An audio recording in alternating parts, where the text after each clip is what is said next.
बाहु लंगोट धारण करने को ऐसे हाथ किए हुए चले आ रहे हैं। न तो जिसको वस्त्रों का भान है, न किसी को रूप का भान है, न कैसी दशा है यह भान है, कहाँ बाल है, कहाँ चरण पड़ रहे हैं, कुछ भी भान नहीं। ऐसी भान भूले अवस्था में सुखदेव जी महाराज चले आ रहे हैं। परम सुंदर सुखदेव जी महाराज को आते देखकर परीक्षित जी महाराज बड़े प्रसन्न हुए। परीक्षित जी महाराज ने सुखदेव जी महाराज के चरणों में प्रणाम किया और देखो सुखदेव जी महाराज दिगंबर है, उनको यह ध्यान नहीं है कि वस्त्र कब थे, कब शरीर से गिर गए, कब वस्त्र कहाँ छूट गया, कौन सा वस्त्र फटकर कहाँ गिर गया। क्योंकि जिनका वासना का वस्त्र छूट गया हो, वज्र छूट गया हो, 16 वर्ष की आयु है, कमर पर मेखला है,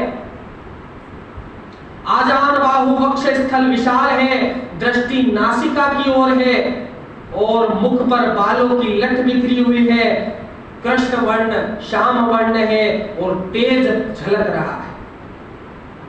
कहीं रास्ते पर सुखदेव जी चलते तो कहीं बालक उन पर धूल उड़ाते, कोई पागल पागल चिल्लाता हुआ पीछे दौड़ता, छोटे छोटे बालकों की बात पर कोई ध्यान देता।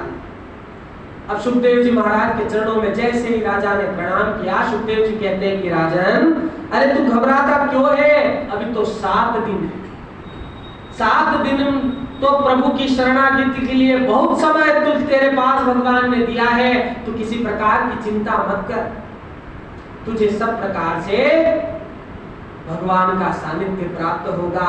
तू एकमात्र उन प्रभु का ध्यान करना, उन प्रभु का हृदय कमल में ध्यान करना।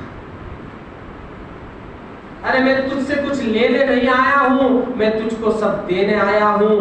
इस प्रकार सुखदेव जी महाराज ने कहा कि राजा खटवांग को भी इस प्रकार का समय प्राप्त हुआ था।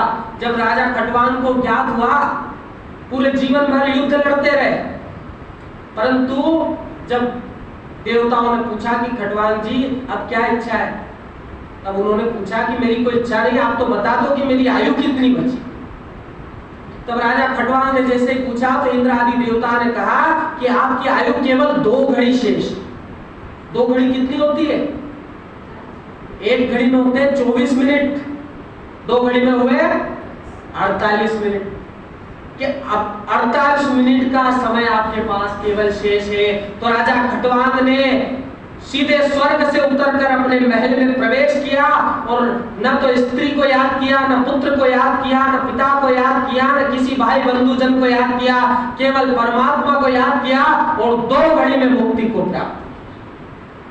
तो राजन तू क्यों घबराता, अभी तो 7 दिन है, मैं तुझे भागवत महापुराण का श्रवण कराऊंगा, जिसके श्रवण मात्र